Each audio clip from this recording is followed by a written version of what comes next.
todas as vezes em que eu falei aqui no canal que o Donald Trump é nazista, teve gente que ainda veio reclamar. Não, não é bem assim. Você está exagerando. Aquele bando de otários, safados, seguidores dele, dizendo, não, vocês estão exagerando. Teve gente aqui no Brasil, imitando o sinal daquele do Sieg Heil, feito pelo Elon Musk, tirando sarro. O Donald Trump acabou de assinar uma ordem executiva, aqueles atos que ele assina, para enviar, para transformar a prisão de Guantánamo, que é aquela prisão ilegal que eles colocavam, os caras que eles pegavam lá do Afeganistão, sem acusação. Se você não se lembra o que é isso, dá um Google. Que foi divulgado. O Edward Snowden divulgou, o Julian Assange divulgou, pessoas que são caçadas pelo governo americano até hoje por divulgarem a verdade dos campos de concentração que os Estados Unidos fez com prisioneiros lá na Guerra do Golfo. E daí o que ele faz agora? Ele transforma a prisão de Guantánamo, que já é uma prisão ilegal, no local onde serão destinados os imigrantes. Today I'm also signing an executive order to instruct the Departments of Defense and Homeland Security to begin preparing the 30,000 person migrant facility at Guantanamo Bay. Most people don't even know about it. We have 30,000 beds in Guantanamo to detain the worst criminal illegal aliens threatening the American people. Some of them are so bad we don't even trust the countries to hold them because we don't want them coming back, so we're going to send them out to Guantanamo. This will double our capacity immediately, right? And that's a tough place to get out of. Today's signings bring us one step closer to eradicating the scourge of migrant crime in our communities once and for all. Mas antes de continuar esse vídeo, peço para você a gentileza de se inscrever no canal, ativar o sininho de notificação para ser avisado dos vídeos todos os dias e considere a hipótese de ser membro do canal, R$ 4,99 por mês, e você me ajuda a fazer mais melhores vídeos todo dia. Você se lembra, caso você tenha algum conhecimento de história, e eu estou falando aqui diretamente para o gado que adora esse tipo de gente. Você se lembra de outra pessoa na história que fez isso com imigrantes? O Elon Musk vai na posse e faz um gesto nazista. E as pessoas dizem, não, não era bem assim. O Steve Bannon vai na posse paralela ali, naqueles eventos paralelos, e faz a saudação nazista. Não, não era bem assim. O Steve Bannon falou com todas as letras. Ele disse, estou saudando, fazendo uma saudação para o pessoal do partido Uma Alternativa para a Alemanha, que é um partido nazista composto de descendentes, de netos e bisnetos de nazistas. O Donald Trump pega o discurso em que o Hitler disse que os imigrantes estavam envenenando, poisoning, o sangue dos americanos, e o Hitler disse que eles estavam fazendo isso com sangue alemão. E vocês estão dizendo que é exagero. Arnold Schwarzenegger, o ator austríaco, cujo pai era um soldado declaradamente nazista, e aquelas que assistem, não, ele não era nazista. Ele era, ele declarava, porque existia uma diferença entre você ser do exército, porque você era obrigado a ser, e você compactuar com a ideologia. Arnold Schwarzenegger disse sobre o próprio pai, meu pai era nazista, e por isso ele se afastou dele. Mas aí o gado consegue dizer que não, você está errado. Quer dizer, ele estava errado, o cara está falando do pai dele, com quem ele convivia, e o gado insiste dizer, não, ele estava errado. Ah tá, ele estava errado. Arnold Schwarzenegger disse, eu conheço nazistas. Donald Trump é nazista. Centenas de milhares de pessoas no mundo todo dizendo isto é nazismo. Claro que, curiosamente, aquele pessoal daquele país com aquela bandeira branca, com a estrelinha azul, que não dá para citar o nome aqui, porque senão o algoritmo impede o vídeo de circular, porque essa é a liberdade de expressão das Big Techs.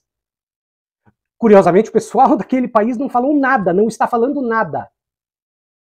Por que será? Será que é porque são atos feitos por bilionários contra pobres?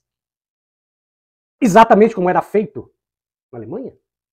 Ele converteu, nesse ato que ele assinou, a prisão de Guantánamo numa prisão de campo de concentração. No início, quando Hitler criou os campos de concentração, ele não disse que era o que eram os campos de concentração. E lembre-se, as pessoas que estavam presas em Guantánamo, da Guerra do Golfo, ninguém sabia o que acontecia com elas por lá. Foi necessário que pessoas que trabalhavam no governo e que espionavam o governo, que vazaram informações secretas, para que o mundo viesse a saber o que acontecia em Guantánamo. As torturas que aconteciam em Guantánamo. Exatamente como acontecia nos campos de concentração. Eles foram presos sem nenhuma acusação, perceba, presos sem nenhuma acusação, e ficaram por anos presos, até que o governo do George Bush saísse e finalmente, depois disso, eventualmente o Obama decidisse soltar os que ainda restavam lá. Este é o grande governo democrata do mundo, que agora volta toda a carga para colocar as pessoas que estavam fazendo a mão de obra nos Estados Unidos em campos de concentração. É curioso, eu estava preparando um vídeo agora sobre a inflação que estourou nos Estados Unidos. Estourou. Um dos vilões é o ovo, que saía tipo de 4 dólares uma dúzia, em alguns lugares para 40, mas uma média de 15 dólares. Pense, 15 dólares uma dúzia de ovos. É caro, inclusive para o americano. Você que fica tentando passar pano, ai, mas o poder de compra, não, meu amigo, 15 dólares uma caixa de ovo é muito caro, mesmo para um norte-americano, mesmo para um estadunidense. E aí, as notícias não param de chegar. Quer dizer, é mais ou menos assim, não para de ficar pior. Os locais estão vazios, as entregas não estão acontecendo e isso está fazendo os preços explodirem, as entregas não estão acontecendo, os locais não estão sendo frequentados, os mercados estão vazios, porque os imigrantes são a mão de obra dos mercados, ou às vezes são a mão de obra e os consumidores dos mercados. Os mercados fronteiriços estão completamente vazios, assim como os restaurantes e tudo, postos de gasolina, nada mais está funcionando, porque todas as pessoas estão com medo de sair de casa. Parabéns. Parabéns, extrema-direita. É isso que vocês queriam. Parabéns aos apoiadores da extrema-direita. É isso que vocês queriam e vocês conseguiram. Agora sabe o que vai acontecer? Nada. Sabe por quê? Porque a história já fez isso antes. Algumas pessoas vão reclamar do mundo, isso é campo de concentração, como nós estamos fazendo aqui. Mas eu sou um Zé Ninguém. Você que está assistindo também é um Zé Ninguém. Não tem nenhum poder de persuasão. Agora, você acha que os governos do mundo, com raras exceções, vão se insurgir? Não vão. Raras exceções, anotem. Não vão fazer nada. Assim como não fizeram até 1939, quando Hitler invadiu a Polônia. E todos os argumentos usados pelo Hitler estão sendo usados pelo Donald Trump. Todos. E aí aparece um babaca dizendo, não é nazismo porque não está matando judeus. É? Então quer dizer que se você tirasse naquela época, ele não perseguia só judeus. Ele perseguia negros, homossexuais, comunistas, ciganos. Se você tirasse homossexuais, comunistas, ciganos da conta da perseguição, você deixaria de dizer o que eles fizeram foi nazismo? Não, né? Era a mesma coisa, né? Portanto, o fato de que aparentemente não se incomoda com o que está acontecendo, porque a gente não ouve um pio do que eles falaram, nada, zero. Eu acho que o fato de excluí-los não significa que não seja exatamente a mesma coisa que estavam fazendo antes. Continue prestando atenção. E você, apoiador, caso você ache que deve, procure o mínimo de informação. O mínimo. Porque ainda dá tempo de saber o que está acontecendo.